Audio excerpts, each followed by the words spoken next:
எல்லோருக்கும் வணக்கம். இன்னைக்கு நம்ம பார்க்கக்கூடிய சப்ஜெக்ட் விதியை மதியால் வெல்ல முடியுமா? இது பல நூற்றாண்டா மக்கள் பேசக்கூடிய தலைப்பு. இது ஜெயிக்க முடியுமா, எல்லாம் விதிப்படி தான் நடக்குதா, இல்லை மதியால மாற்ற முடியுமா அப்படின்னு நிறைய டிஸ்கஷன் ஓடி இருக்கு. ஓகே, இன்னைக்கு ஒரு கதையை பார்ப்போம். அதுக்கப்புறம் இந்த டைட்டில் ரொம்ப டீப்பாக டிஸ்கஸ் பண்ணுவோம். ஒரு பறவை அது ஒரு மரத்தில் கிளையெல்லாம் கட்டிட்டு அதோட வாழ்க்கையை வாழ்ந்துட்டு இருக்கு. அப்படி ஒரு நாள் வாழ்ந்துட்டு இருக்கும்போது அது ஒரு காட்சி பார்க்குது. அது என்ன காட்சி பார்க்குதுன்னா, ஆகாசத்தில் தேவர்கள்லாம் போகிற காட்சியை பார்க்குது. இந்திரன் போகிறத பார்க்குது. அப்புறம் மழைக்கான கடவுள் இருக்கார்ல, வருண பகவான், அவரை பார்க்குது. இந்த மாதிரி அக்னி பகவான், இவங்களெல்லாம் போகிறத பார்க்குது. இப்போ இது இது வரைக்கும் அதை பார்த்தது இல்லை. அதுக்கு ரொம்ப சந்தோஷம். இப்படி ஒரு காட்சி பார்க்க முடியுமா அப்படின்னு நினைக்குது. ஆனால் கடைசியில் அது ஒரு காட்சி பார்த்து பயந்துச்சு. அது என்னென்னா, இவங்க எல்லா தேவர்கள் போகும்போது கடைசியாக யம தர்மனையும் பார்த்துச்சு. யம தர்மன் இவரை பார்க்குற போகிறத பார்த்துச்சு. அது பொதுவாக ஒரு நம்பிக்கை என்னென்னா, யம தர்மனை நம்ம எப்போ பார்க்க முடியும்னா, நமக்கு மரணம் வர தருவாயில் சில பேருக்கு யம தர்மனை பார்க்க முடியும் அப்படின்னு சொல்லியிருக்காங்க. அப்போ இந்த பறவைக்கு நமக்கு டைம் ஆயிடுச்சோ, நம்ம சாக வேண்டிய டைம் ஆயிடுச்சோ, நம்ம யம தர்மனையே பார்த்துட்டோமே அப்படின்னு. ஆனால் இதுக்கு ஒரு ஆஸ்வாசம் என்னென்னா, யமதர்மன் நம்மளை பார்க்கல, நம்ம தான் யமதர்மன் போகிறத பார்த்துருக்கோம் அப்படின்னு. இப்படி சொல்லி முடிக்கிறதுக்கும் யமதர்மன் அங்கேருந்து திரும்பி இந்த பறவையை பார்க்குறாரு. பார்த்துட்டு அவர் கிளம்பி போயிட்டார். இதை பார்த்த உடனே இந்த பறவைக்கு பயம் வந்துச்சு. யமதர்மன் நேராக பார்த்துட்டாரு, அப்போ அடுத்த டிக்கெட் நான் தான் போல இருக்கு அப்படின்னு ஃபீல் பண்ண ஆரம்பிச்சிச்சு. இதில் தப்பிக்கிறதுக்கு என்ன பண்ணணும் அப்படின்னு யோசிச்சு அது விஷ்ணுவுக்கு வேண்ட ஆரம்பிச்சிச்சு. உருகி பிரார்த்தனை பண்ண ஆரம்பிச்சிச்சு. சில தினங்களில் விஷ்ணு அவருக்கு முன்னாடி தோன்றி, அதாவது இந்த பறவைக்கு முன்னாடி தோன்றி, உனக்கு என்ன வரம் வேணும் அப்படின்னு. அப்போ அது சொல்லுது, எனக்கு இந்த பூமியில் இருந்து பயமாக இருக்குது, எப்போ வேணால் எனக்கு மரணம் வரலான்னு தோணுது, நீங்கள் இருக்கிற வைகுண்டத்துக்கு என்னை கூட்டிகிட்டு போயிட முடியுமா அப்படின்னு கேட்குது, ரிக்வஸ்ட் கேட்குது. எனக்கு இந்த யமதர்மன் என்னை கொண்டுடுவாருன்னு பயமாக இருக்குது அப்படின்னு. சரி வா அப்படின்னு அடுத்த செகண்டு எல்லாருமே, விஷ்ணுவும் சரி அந்த பறவையும் சரி வைகுண்டத்தில் இருக்காங்க. விஷ்ணு சொல்கிறார், இந்த இடத்துல இருந்துக்கோ, அது ஒரு குளம், அங்கே ஒரு மரம், அந்த மரத்தில் இருந்துக்கோ, ஒரு குறிப்பிட்ட ஏரியா சொல்கிறார், இதுக்குள்ளே நீ இருந்தால் உன்னை யாரும் ஒன்றும் பண்ண மாட்டாங்க, இதை தாண்டி நீ வெளியே போவாத அப்படின்னு இன்ஸ்ட்ரக்ஷன் கொடுத்துட்டு அவர் போயிட்டார். இப்போது அந்த பறவைக்கு ஒரு புது வாழ்க்கை. அங்கே ஜாலியாக இருக்குது, அந்த நதிக்கரையில் நல்லா இருக்குது, சீனரி எல்லாமே நல்லா இருக்குது. ஆனால் ஒரு 4-5 நாளுக்கு அப்புறம் என்ன ஆச்சுன்னா, அது இருக்கலான்னு சொன்ன அந்த பவுண்டரி இருக்குல்ல, அது கொஞ்சம் சின்னதாக தெரியுது. இதுக்கு வெளியும் போய் எக்ஸ்ப்ளோர் பண்ணணும்னு ஆசை வருது. இறைவனே சொல்கிறார், இதை ஓடி தாண்டி வரக்கூடாதுன்னு. சரி போய் தான் பார்ப்போமே அப்படின்னு போகுது. பார்த்தா அங்கே பார்க்கறக்கூடிய காட்சியெல்லாம் வைகுண்டம் தானே, பயங்கர பிரமாதமாக இருக்குது. ஐயோ இது பார்க்காம என்ன இதுன்னு சொல்லிட்டு அப்படியே தப்பி தப்பி தப்பி வேற வேற இடத்துக்கு போகுது.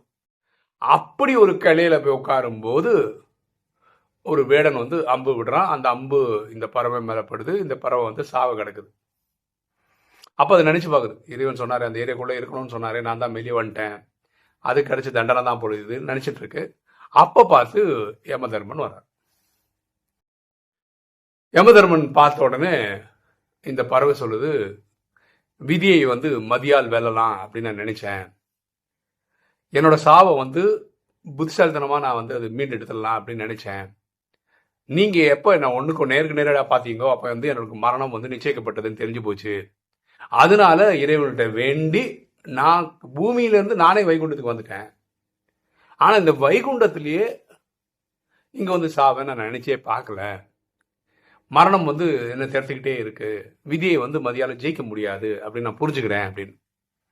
அப்போ யமதர்மன் சொல்கிறாரு, நான் உன்னை பூமியில் இருக்கும் போதே பார்த்ததுக்கான அர்த்தம் என்னன்னா, உன்னோட டைம் ஆயிடுச்சு, ஆனால் உன் சாவு பூமியில் கிடையாது, வைகுண்டத்தில் தான். நீ இன்னைக்கும் அங்கேயே இருக்கியே, உன்னை எப்படி நான் கொல்றதுன்னு நினச்சிட்டு தான் இருந்தேன். பார்த்தா நீயே ஹோம்ஒர்க் பண்ணி இறைவனை வேண்டி நீ கரெக்டாக வைகுண்டத்துக்கே வந்துட்ட. அதனால் இங்கே உங்களுக்கு மரணம் சம்பவிச்சிருக்கு. ஸோ நான் எந்த ஹோம்ஒர்க்கும் பண்ண வேண்டிய அவசியம் வரல, ஆட்டோமேட்டிக்காக எல்லாமே நடந்து போயிடுச்சு. ஆனால் இதுலேயும் ஒரு நல்ல விஷயம் உனக்கு இருக்குது. அந்த நல்ல விஷயம் என்னென்னா, நீ பூமியில இருந்து இறந்தானா திரும்ப ஒரு பிறவி எடுப்ப, திரும்பி ஒரு பிறவி எடுப்ப, இப்படி பிறவி சைக்கிள் எடுத்துட்டு இருப்ப. இப்படி ஏற்கனவே வைகுண்டத்துக்கே வந்ததுனால இனி உனக்கு பிறப்பிறப்பு சைக்கிள் கிடையாது. அது வந்து உனக்கு ஒரு பிளஸ்ஸிங்கு அப்படின்னு யமதர்மன் சொல்லிட்டு போனதா அந்த கதை சொல்லு. இது அப்பயே பியோர்லி கதை, ஓகேவா? இப்படிலாம் நடக்க வாய்ப்பே கிடையாது. ஆனால் இந்த கதையிலேருந்து நம்ம நிறைய விஷயங்கள் கற்றுக்கலாம். விதியை மதியால் வெல்வது, ஓகேவா? இங்கே இப்போ நம்ம ராஜயோகம் கற்றுப்போம். ராஜயோகம் தெரியும், ப்ராக்டிஸ் பண்ணிட்டு இருக்கோம். ஒரு 15 வருஷமா நான் பண்ணிட்டு இருக்கேன். ஒவ்வொருத்தரும் ஒரு காலகட்டம் பண்ணிட்டு இருக்காங்க. ஸோ இதோடைய புரிதல் என்ன? உங்களுக்கு ராஜயோகத்தினுடைய அறிமுகம் கிடைக்குது, இந்த 7 days கோர்ஸ் அப்படின்னு கிடைக்குதுன்னு வச்சுக்கோங்களேன். அப்போது நம்ம எப்படி புரிஞ்சுக்கணும்? ஒவ்வொரு ராஜயோகம் எப்படி புரிஞ்சுக்கணும்னா, நான் ராஜயோகத்தின்படி இந்த கோர்ஸை கற்றுக்கிட்டு சத்தியுகத்தில் முதல் நாள் வரக்கூடிய 9 லட்சத்தில் நானும் ஒருத்தன், அப்படிதான் புரிஞ்சுக்கணும். முயற்சியும் அப்படிதான் போடணும். புரியுதுங்களா? பாருங்க, லட்சுமி நாராயணன் ஆகிறது வந்து இந்த பிரம்மான்றதான் ஸ்ரீகிருஷ்ணரா பிறக்கிறார். அவர் தான் லட்சுமி நாராயணன், முதல் லட்சுமி நாராயணன், ஓகேவா? ஸோ எனக்கு அது கிடைக்காது, அதனால நான் முயற்சி பண்ணாமல் இருக்க போகிறேன், எனக்கு ஏற்கனவே கொடுத்தாச்சு, அதனால இனிமேல் ட்ரை பண்ணது லாஜிக் இல்லை. இப்படி பண்ணக்கூடாது. 8 மணி இந்த மாலை கூட ரெடி ஆயிடுச்சுன்றாரு பரமாத்மா. 8 மணி மாலைனா ஃபர்ஸ்ட் வர 4 லட்சுமி நாராயணன். சத்தியுகத்தில் 8 லட்சுமி நாராயணன் வராங்க. அப்போ கடைசி 5, 6, 7, 8 இன்னைக்கு ஃப்ரீயாக இருக்குன்றதான் அர்த்தம். ஏன் நீங்கள் 5வது லட்சுமி நாராயணன் வரக்கூடாது? ஏன் உன் முயற்சி அப்படி இருக்கக்கூடாது? ஓகே, நம்ம இந்த ஃபோக்கஸ் தான் இருக்கணும். அதுக்காக இந்த 4 விஷயம் டெய்லி பண்ணிட்டு இருக்கணும். அமிர்த வேளையில் எழுந்து ஆத்மாவின் தந்தை அன்பா நினைவு செய்யணும், வாணி ஒழுங்கா பற்றணும், ஸ்ரீமத்தை ஃபாலோ பண்ணணும், சேவையும் பண்ணணும். பரமாத்மா என்ன கேரண்டி கொடுக்குறாங்கன்னா, யார் ஒருத்தர் இந்த 4ஐயும் ஒழுங்கா ஒரு நாள் விடாம அவங்க சரீரம் விடுற வரைக்கும் பண்றாங்களோ அவங்க கர்மாதீத ஆயிடுவாங்க, அவங்க முதல் நாள்லேருந்து வருவாங்கன்ற கேரண்டி பரமாத்மா தரார். ஸோ நீங்க பார்க்க வேண்டிய விஷயம் என்னன்னா, என்னுடைய ஜாதகம் அப்படிதான் இருக்கு அப்படின்னு நினைச்சு ஒர்க் பண்ணும். இதை தான் விதியை மதியால் மாற்றுவது. பாருங்களேன், இந்த சங்கமன்றது 100 வருஷம், 1936 to 2036, ஓகேவா? அப்போ ஒவ்வொருத்தரும் ஒரு காலகட்டத்தில் வராங்க. நான் அடிக்கடி சொல்கிறேன், நான் வந்து 15 வருஷம் ஆச்சு இந்த நாலேஜுக்குள்ளே வந்து அப்படின்னு. அப்படின்னா இந்த சிஸ்டம் படி 88 வருஷம் ஓடி முடிஞ்சிச்சு. ஆனால் நான் இந்த சிஸ்டமில் 15 வருஷம் தான் இருக்கேன். அப்போது முன்னாடி வந்தவங்கெல்லாம் ஜெயிச்சுட்டு போயிட்டாங்க, எனக்கு தான் வாய்ப்பு இல்லை அப்படி நினைக்கக்கூடாது. 15 வருஷம் இருக்கேனா, இனி ஜட்ஜ்மெண்ட் வரைக்கும் டைம் இருக்கா? இது வரைக்கும் நான் இருக்கும்போது இத்தனை வருஷத்துக்குள்ள நான் 100க்கு 100 பாஸ் ஆகிடுவேன். ஏன்னா நான் டெய்லி பண்ணிட்டு இருக்கேன், இன்னைக்கும் பண்ணிட்டு இருக்கேன், நாளைக்கும் பண்ணுவேன், என்னோட ஜாதகம் நல்லா தான் இருக்கு. இப்படி முயற்சி தெரிஞ்சு புரிஞ்சு முயற்சி பண்றவங்க விதியை மதியால் ஜெயிக்கிறாங்க. யார் ஒருத்தர் வந்து என் தலையத்து அப்படி கிடையாது, எனக்கு டைம் கம்மியாக இருக்குது, பிரம்மாவுக்கு 33 வருஷம் தேவைப்பட்டது 100க்கு 100 பாஸ் ஆகிறதுக்கு, இனி 33 வருஷம் இல்லை முயற்சி பண்ணுறதுக்கு, அப்படி இருக்கும்போது எனக்கு எப்படி 9 லட்சத்தில் வர முடியும், இப்படியெல்லாம் நினச்சிங்கன்னா அது விதின்னு நினச்சிக்க வேண்டியதான். புரியுதுங்களா? இதே கதையில் நம்ம பேசிட்டு இருந்தாங்க, இந்த கதையில் அந்த யமதர்மன் சொல்கிறது என்ன, நீ இங்கே வைகுண்டத்தில் இறந்ததுனால நீ மறுபிறப்பு எடுக்க வேண்டியதில்லை அப்படின்னு சொல்கிறார். அதை நம்ம எப்படி இங்கே கதையில் புரிஞ்சுக்கலாம், நம்ம ராஜயோகிகள் எப்படி புரிஞ்சுக்கலாம் அப்படின்னு பார்த்தீங்கன்னா, பரமாத்மா திரும்ப திரும்ப திரும்ப என்ன சொல்கிறாருன்னா, நீங்கள் சரீரம் விடும் போது உங்களுக்கு என்ன தவிர, அதாவது இறைவனை தவிர வேறு எந்த நினைவும் வரக்கூடாது. ஒருவேளை அப்பா அம்மா மனைவி குழந்தைகள் இல்லை பொருட்கள் ஏதாவது ஞாபகம் வந்தால் இதுக்காக இனி ஒரு பிறவி நீங்கள் லௌகிக பிறவி எடுக்க வேண்டி வரும் அப்படின்றார். அப்போ யார் ஒருத்தர் இன்னைக்கு பரமாத்மா நினைவிலே இருந்து இருந்து இருந்து இருந்து சேவை பண்ணி சரீரம் விடுறாங்கன்னு வச்சுக்கோங்க, அப்பா நினைவிலே சரீரம் கர்மாதி தாவதுக்கு வாய்ப்பு இருக்கு. இந்த பிறப்பிறப்பு சைக்கிள் இருக்குல்ல, இப்போ கலிகாலத்தில் எடுக்கிற பிறப்பிறப்பு கட் பண்ணிக்கலாம். நம்ம சூட்சமத்தில் 2-3 மாதம் இருக்கலாம், இங்கே அட்வான்ஸ் பர்த் எடுக்கலாம், அதுக்கப்புறம் ஃபரிஸ்தாவை கொஞ்சம் 2-3 மாதம் இருந்துட்டு நீங்கள் இங்கே அட்வான்ஸ் பர்த் எடுப்பீங்க இல்லையா, அதுக்கப்புறம் ட்ராமா முடிச்சுட்டு நீங்கள் வீட்டுக்கு போய் கொஞ்ச நாள் இருந்துட்டு அதுக்கப்புறம் நீங்கள் சத்தியகுதிலேருந்து ஃபர்ஸ்ட் நாள்லேருந்து நடிக்கலாம். ஓகேவா? ஸோ இது பண்ண முடியும். அங்கே அவர் சொன்னார்ல, மீண்டும் மறுபிறவி இல்லை, இந்த கல்பத்துக்கு இனி ஒரு மறுபிறவி இருக்காது. அப்படியே எடுத்த பிறவியாக தான் நான் அட்வான்ஸ் பார்த்து அதில் வந்து கர்மம் வந்து அகர்மமாக தான் இருக்கும், பாவம் புண்ணியம் அட்டாச் ஆகாது. நம்ம பண்ணுற வாழ்க்கை, நம்ம வாழ்கிற வாழ்க்கையில் தான் பாவம் புண்ணியம் அட்டாச் ஆகும். நல்லது பண்ணால் புண்ணியம் கிடைக்கும், தப்பு பண்ணால் பாவம் கிடைக்கும். ஓகே, ஸோ இதுதான் அதோடைய கதை. ஸோ என்றைக்குமே நம்ம வந்து ஒரு பாசிட்டிவான அப்ரோச்சோட தான் உலகத்தை வாழ்க்கையை டீல் பண்ணணும். ஓகேவா? ஸோ நான் என்னுடைய வாழ்க்கைப்படி நான் வந்து 9 லட்சம், பாருங்களேன், 33 கோடியில் 9 லட்சம் தான் வர முடியும் ஃபர்ஸ்ட் நாளுக்கு. அப்போ நம்ம எப்படி நினைக்கிறோம், நானும் 33 கோடி சேர்ந்தது தான், ஆனால் 9 லட்சத்தில் நான் இல்லைன்னு நீங்கள் நினச்சிட்டிங்கன்னா, நீங்களே நினச்சிட்டிங்க, அதனால் நீங்கள் வரமாட்டீங்க. ஆனால் நீங்கள் எப்படி நினைக்கணும், 9 லட்சம் பேர் இருக்காங்கல்ல, அந்த 9 லட்சத்தில் நான் வரலாம்ல. பாருங்களேன், கிளாஸில் 40 பேர் படிக்கிறாங்க, அதில் ஒருத்தர் தான் ஃபர்ஸ்ட் ரேங்க் எடுக்க முடியும். ஏன் நினைக்கக்கூடாதுன்ற, ஃபர்ஸ்ட் ரேங்க் எடுக்கிறீங்க எடுக்கல, ஏன் நான் ஃபர்ஸ்ட் ரேங்க் எடுக்கிறதுக்காக படிக்கிறேன்னு படிங்களா, ஏன் என்ன கஷ்டம் உங்களுக்கு? அட்லீஸ்ட் அந்த டாப் 5 ரேங்க்ஸ்குள்ள வரலாம்ல, அப்படி முயற்சி பண்ணலாம்ல. ஸோ முயற்சி என்றைக்குமே வந்து உன்னதமாக இருக்கணும், உயரமாக இருக்கணும். ஸோ இந்த கதை கிட்டத்தட்ட அதை தான் ரெப்ளிகேட் பண்ணுது. அதை நான் படித்தேன், சுவாரஸ்யமாக இருந்தது எனக்கு. அது உங்கள் கூட சொல்லலான்றது தான் இந்த வீடியோட நோக்கம். ஓகே, ஒரு தகவல் பாருங்களேன். இன்னைக்கு ரியலாக நடக்கிறதுக்கும் மகாபாரத ராமாயண கதைகள் சொன்னதுக்கும் என்னென்னலாம் கம்பேரிஷன் பண்ணி பார்க்க முடியும் அப்படின்றது ஒரு சுவாரஸ்யமான ஒரு விஷயம் சொல்கிறேன் பாருங்க. உங்களுக்கு நல்லா தெரியும், இப்போ இஸ்ரேலுக்கும் அந்த அவங்க சுற்றி இருக்கிற நாடுகள் கூட சண்டை நடந்துருக்குது. ஓகேவா? அதை நீங்களே நியூஸ் பேப்பர்லாம் பார்த்துருப்பீங்க, டிவியில் பார்க்குறீங்க, ரேடியோவில் கேட்குறீங்க, எல்லாம் பார்க்குறீங்க இல்லையா?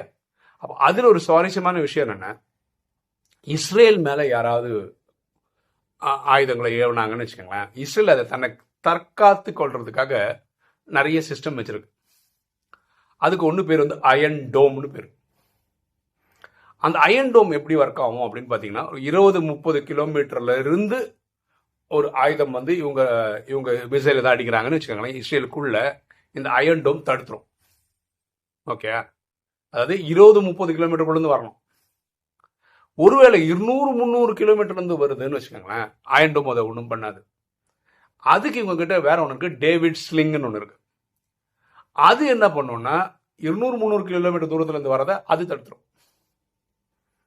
ஒருவேளை 2000-3000 கிலோமீட்டர் தூரத்துலேருந்து வருது அப்படின்னு வச்சுக்கோங்களேன், அதை வந்து இவங்க கிட்ட Arrow 1 Arrow 2ன்னு ஒரு தற்காப்பு சிஸ்டம் வச்சிருக்காங்க. அது வந்து அதை பிளாக் பண்ணும். ஓகேவா? இப்போ இனி கொஞ்சம் பெட்டரா புரிஞ்சுக்கிறதுக்கு, ஈரான் வந்து ஒரு 6 மாசத்துக்கு முன்னாடி ஒரு 200 மிசைல்ஸ் அனுப்பிச்சாங்க. அது வந்து அயன் டோமே நிறைய தடுத்துச்சு. அது எப்படி தடுக்க முடிஞ்சதுன்னா, அவங்க பக்கத்துலேருந்தே அனுப்பிச்சாங்கன்னு இல்லை, அங்கிருந்து வரும்போது, ஈரான்லேருந்தே வரும்போது, ஈரானுக்கும் இஸ்ரேலுக்கும் நடுவில் சில நாடுகள்லாம் இருக்கு. ஓகேவா? அது அந்த நாட்டுல இருந்து, ஈரான்ல இருந்து இந்த இடத்துக்கு வர்றதுக்கு 2-3 மணி நேரம் ஆச்சு. ஏன்னா அந்த டிஸ்டன்ஸை கவர் பண்ணி வர்றதுக்கு. அதனால அயன் டோமால தடுக்க முடிஞ்சது. இப்போ சமீபத்தில் 1 வாரம் 10 நாளுக்குள்ள அவங்க அமிச்சது எல்லாமே வந்து 6 நிமிஷம் 12 நிமிஷத்துக்குள்ள வந்துச்சு. அப்போ பார்த்தீங்கன்னா சவுண்டோட பயங்கர 5 மடங்கு 10 மடங்கு ஸ்பீடில் வந்துச்சு. அதனால அயன் டோமால தடுக்க முடியல. ஓகே, அதுக்கப்புறம் அந்த டேவிட் ஸ்லிங் ட்ரை பண்ணுது, சில இது வந்து இது ட்ரை பண்ணுது. அதாவது Arrow 1 Arrow 2 தடுக்குது. இதில் பியூட்டி என்னென்ன, ஒரு எக்ஸாம்பிள் தான் பேசுகிறேன் எல்லாமே. இப்போ ஈரான் போடுற ஒரு ஆயுதம், ஒரு மிசைல் வச்சுக்கோங்களேன், பேலிஸ்டிக் மிசைல் வச்சுக்கோங்க, அதோடைய விலை வந்து ஒரு 1 கோடி ரூபான்னு வச்சுக்கோங்க. எல்லாம் எக்ஸாம்பிள் தான் பேசுகிறேன். ஓகேவா? இதை தடுக்கிறதுக்காக யூஸ் பண்ணுறாங்க Arrow 1 Arrow 2, அது வந்து 10 கோடியாவது இருக்கும். அப்போது 1 கோடி பொருளை அட்டாக் பண்ணோம்னா ஒரு 10 கோடி பொருளை வச்சு அமிச்சாதான் இஸ்ரேலால் தடுக்க முடியும். அப்போ இஸ்ரேல் வந்து எக்கனாமிக்கலாகவும் இருக்கணும்ல. அப்போ என்ன பண்ணுறான்னா, அது ஆயுதம் வருது இல்லையா, அந்த மிசைல் வருது இல்லையா, அதை நம்ம தடுக்கவே இல்லைன்னா எங்கே போய் விழுன்னு பார்ப்பான். அது போய் ஒரு கிரவுண்டில் தான் போய் விழும், கடலில் தான் போய் விழும் அப்படின்னு இருந்ததுன்னு வச்சுக்கோங்களேன், அதை இன்டர்செக்டே பண்ண மாட்டான். நேராக வரட்டும், பூமியில் விழட்டும், டம்னு வெடிக்கட்டும், அதனால ஏதாவது ஒன்று நடந்தால் நடக்கும். அது வந்து 1 கோடி ரூபாய்க்கு அவனுக்கு நஷ்டம், ஏதோ ஒரு கிரவுண்டில் போய் விழுந்து. இது வந்து விழுறது வந்து பொதுமக்கள் மேலே, கிரவுண்டு ஒரு பில்டிங் மேலே, ஒரு ஆயில் ரிஃபைனரி மேலே, இந்த மாதிரி ஒரு முக்கியமான இடத்து மேலே விழுமா இருந்தால் இதை வந்து இவன் இன்டர்செக்ட் பண்ணி அடிச்சிருவான். இதில் என்ன சுவாரஸ்யம் அப்படின்னு பார்த்தீங்கன்னா, இதுதான் நான் சொல்ல விருப்பப்படுறது. ஃபர்ஸ்ட் தடுக்கிறதுக்கு அயன் டோம்னு ஒன்று வச்சிருக்கான், அதுக்கப்புறம் டேவிட் ஸ்லிங்னு ஒன்று வச்சிருக்கான், அப்புறம் Arrow 1 Arrow 2 அப்படின்னு வச்சிருக்கான். இந்த ஆரோவில் தான் மேட்ரு. ஓகே, Arrow 1 Arrow 2, ஆரோனா என்ன, அம்பு. கரெக்டா? அதான கரெக்டான தமிழாக்கம். மகாபாரத ராமாயணத்தில் பாருங்களேன், அங்கே சண்டை போடுவது எப்படி போடுவாங்க, இவர் ஒரு அம்பு விடுவார், அவர் ஒரு அம்பு விடுவார், ரெண்டுமே ஆகாசத்தோட டம்னு அடிச்சு டம்னு கீழே விழும். யாரு ரொம்ப பவர்ஃபுல்லோ அது வந்து இந்த இடத்துக்குள்ள வந்துடும், விநாசத்தை உருவாக்கிடும். மகாபாரத ராமாயணம். அப்போ இன்னைக்கு நடக்கிற இந்த மாதிரி யுத்தங்களை தான் ராமாயணம் மகாபாரதன்ற கதைகள் உணர்த்துது. இந்த ராமாயணமும் மகாபாரதமும் கதை தான். ஓகே, அது உருவாக்கப்பட்ட கதை தான், அப்படி ஒன்றும் நடக்கல. இப்படி யார் சொல்றா? ராஜயோகத்துல பரமாத்மா சொல்றார். ஓகே, இல்ல 2 விஷயம் ரொம்ப உண்மை. அதாவது ஸ்ரீராமன் சீதை இருந்திருக்கிறார்கள், ஆட்சி செய்திருக்கிறார்கள், இது திரேதால. ஆனா சீதையை ராவணன் கடத்தவில்லை, 10 தலையில் யாரும் கிடையாது, இது பரமாத்மா சொல்றார். சரியா? அது மாதிரி ஸ்ரீகிருஷ்ணர் சத்தியுகத்தினோட முதல் இளவரசர், அது டவுட்டே கிடையாது. அவர் கல்யாணம் ஆகும்போது அவரை வந்து விஷ்ணுன்னு சொல்றோம், அதுலேயும் டவுட்டு கிடையாது. ஆனால் அவர் வந்து சொந்த தாய் மாமன் கம்சனை போட்டு தள்ளினாரு அப்படின்றது கிடையாது. அது கதை. இந்த அசுரர்கள் இந்த மாதிரி எல்லாம் சொல்றாங்க இல்லையா, இது எல்லாமே கதைகள் உருவாக்கப்பட்டது. அந்த விஷ்ணுக்கு 10 அவதாரம் சொல்றோம். மத்ஸ்ய கூர்ம வராஹ ஹஸ்ய நரசிம்மஸ்ய வாமன ராம ராம ராமச கிருஷ்ண கல்கி ஜனார்த்தனான்னு சொல்றோம். இந்த மாதிரி கூர்மம், அதாவது ஆமை மாதிரி, பன்றி மாதிரி, மல்சியம் மீன் மாதிரி எல்லாம் இறைவனை மாறி மாறி வேஷம் எடுக்கிறாருன்றதும் கிடையாது. பரமாத்மா சொல்றாரு, நான் ஏன் 10-15 வாட்டி வந்து எக்ஸ்பிளைன் பண்ணணும், எனக்கு ஒரு வாட்டி வந்து சொல்லி எல்லாத்தையும் திருத்த முடியாதா, மாற்ற முடியாதா, எனக்கே 10-15 சான்ஸ் எடுக்கணுமா அப்படி. பரமாத்மா சொல்றா, நான் ஒரே ஒரு வாட்டி தான் வரேன், அது வந்து நான் சங்கமத்தில் தான் வரேன், 1936 போல வரேன், 2036 அந்த டைமுக்குள்ள எனக்கு தேவைப்பட்ட ஆத்மாக்களை ரெடி பண்ணி நான் வந்து சத்தியகுதத்தில் தேவையான 33 கோடி பேரை உருவாக்கிடுறேன் அப்படின்ற. இந்த பரமாத்மாவோட இயற்பேர் வந்து சிவன் தான். சிவன்ற வார்த்தைக்கு அர்த்தம் ஒளி புள்ளின்னு அர்த்தம். அவர் தான் உலகம் அல்லா, ஜொஹா, காடு, சிவான்னு வேற வேற பேர்ல கூப்பிடுது. புரியுதுங்களா? ஸோ நம்ம இந்த கிளாரிட்டி நம்ம ஒவ்வொருத்தருக்கும் இருக்கும். ஸோ நான் சொல்ல வந்தது, இந்த ரொம்ப தூரத்தில் வர ஆயுதங்களை தடுக்கிறதுக்கான அந்த மிசைல் சிஸ்டமுக்கு பேர், அந்த டிஃபென்ஸ் சிஸ்டத்துக்கு பேர் ஆரோ 1, ஆரோ 2. இதுதான் மகாபாரத ராமாயணத்தில் அம்பு விட்டு இது தடுக்கிறாங்க அப்படின்னு சொல்றாங்க. இதுக்கும் அதுக்கும் உள்ள கனெக்ஷன் இதுதான். இது நான் அனலைஸ் பண்ணும்போது எனக்கு தோன்றிய கருத்து. ஓகே, இன்னைக்கு வீடியோ உங்களுக்கு பிடிச்சிருக்கோம் நினைக்கிறேன். பிடிச்சவங்க லைக் பண்ணுங்க, சப்ஸ்கிரைப் பண்ணுங்க, ஃப்ரெண்ட்ஸ் சொல்லுங்க, ஷேர் பண்ணுங்க, கமெண்ட்ஸ் போடுங்க. தேங்க்யூ.